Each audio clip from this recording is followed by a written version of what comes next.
Breaking news! In very unlike Mets fashion, they actually go out and sign some free agents.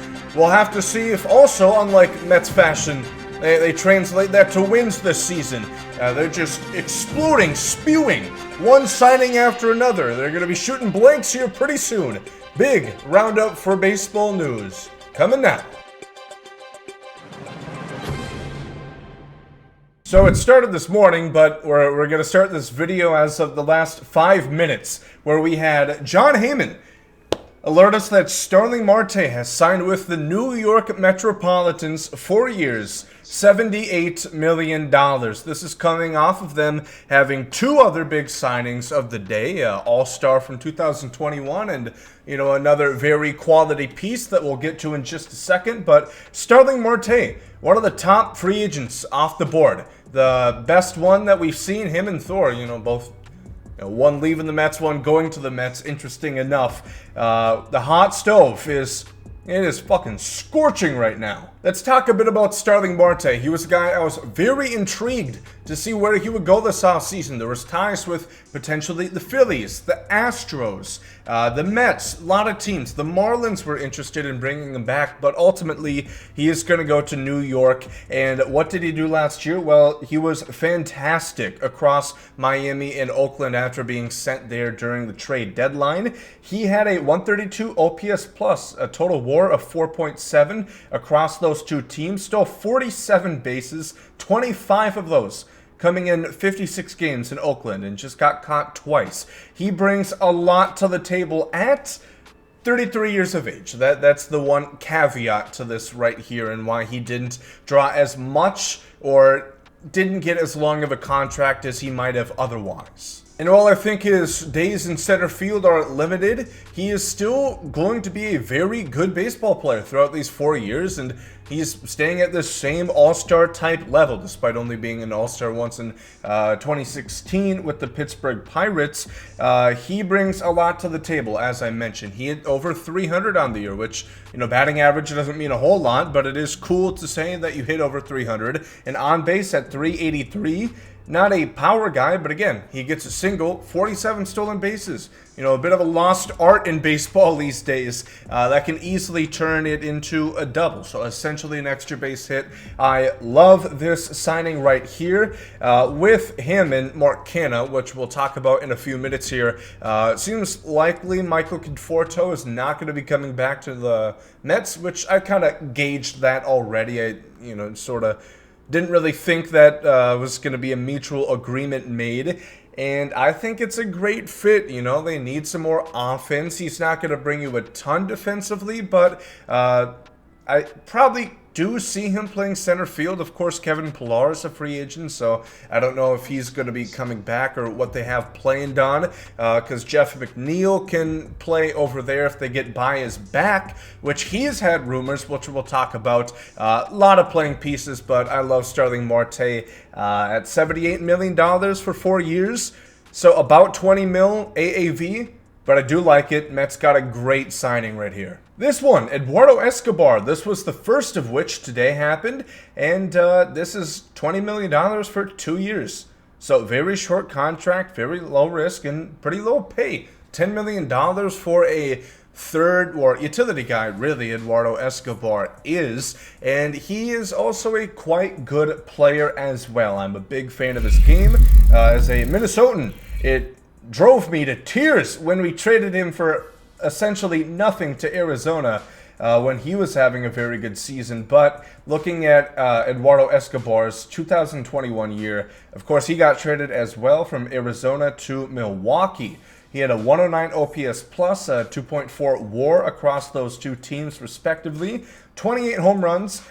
Biggest issue with him is on base. He only had a 314 clip as far as that's concerned, which isn't too good, even if you're a batting average buff. 254. Ugh. Kind of gross. Not in a good way either. Luckily, he did improve that to 342 when he went to Milwaukee. And that's kind of been an issue across his career. Just a 309 on base hitter.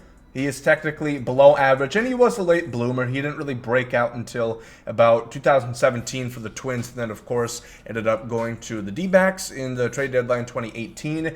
He's a decent enough defender at a variety of positions. Play him at third base, shortstop, second base. He can play a good deal. Eduardo Escobar isn't the greatest player. He was an all-star last year, but, you know, let's be fair, a bit of a pity all-star if he played for the Dodgers. I don't think he would be in, you know, where's it, Coors Field? I don't think we would have seen him in Colorado come middle of July. But that being said, I do like Eduardo Escobar. I think he's a very streaky hitter, but I think he's a valuable piece. And for $20 million, 2 years, low risk, I do like this signing again for the Mets, who can probably play him at third base, it would seem. And another signing here, Mark Canha is going to be going there as well. The deal, $26.5 million over 2 years with a club option. So it doesn't specify here whether or not that's for a third year, but I would imagine so. So $6.5 million more than Eduardo Escobar for 2 years from Mark Canha, who, how good is he? Well, quite good in actuality. He had a down year in 2021, but Mark Canha has been a very good player across these last couple years. If we're going to look across the spectrum of 2019 through 2021, an average of 127 OPS plus guy. A 146 OPS plus back in 2019, where he also cranked 26 home runs.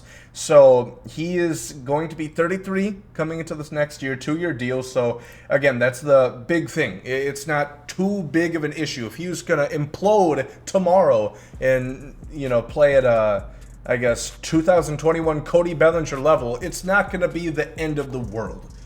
Maybe the start of the apocalypse, but, you know, the Mets will live. They'll find someone else to fit that role. Maybe Keon Broxton will come back, or, you know, somebody is going to, you know, fill in that spot. But Mark Canha, I do have faith in. I do think he's a good hitter. Like I said, he's been good across these last 3 years. Just a bit of a down year. 111 OPS plus in 2021.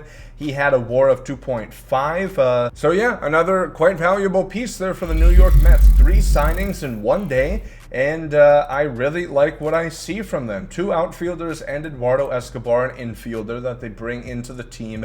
And of course, they've lost Aaron Loop. They've lost Noah Syndergaard.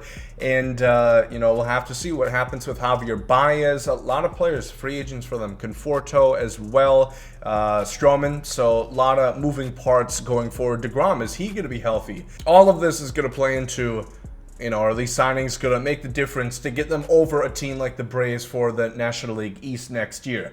In bigger news, we have Michael Wacha, Tampa Bay Ray extraordinaire. 0 WAR across the last 4 seasons, going to the Red Sox. So, yeah.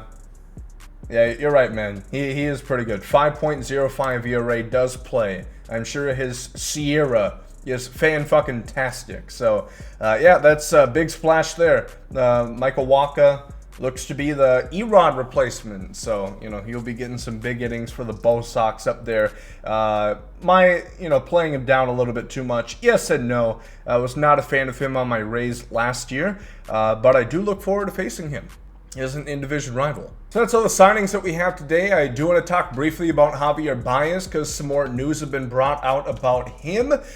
Supposedly, some of the big 3 players right now for him are Detroit, Boston, and the Mets. Now, out of those 3, which one makes the most sense to me, which would be the Mets? The Tigers, however, are an interesting play because we've recently found out that they don't want to pay more than that $300 million mark for one of these franchise shortstops, Story, Seager, Correa, Baez. And you figure a guy like Seager or Correa certainly are going to surpass that mark. You think Lindor did it with flying colors. Correa's better. You know, he's had a better career to this point, and he's had a better last year coming into free agency than Lindor. So he's going to eclipse that. And Corey Seager has had, you know, injury issues, but he's proven to be very good when he is on the field as well. So I would imagine he's also going to get up to that $300 million value. So is this a chance that maybe Story or maybe Baez are going to go to Detroit, who's been often linked with a guy like Correa, one of these big splash type shortstops signing into a long deal? Let me know what you guys think in the comment section. Again, pretty big day of news. It was mild, you know. Canha, Eduardo Escobar. Michael Waka, but big boom there with Starling Marte going to the Mets.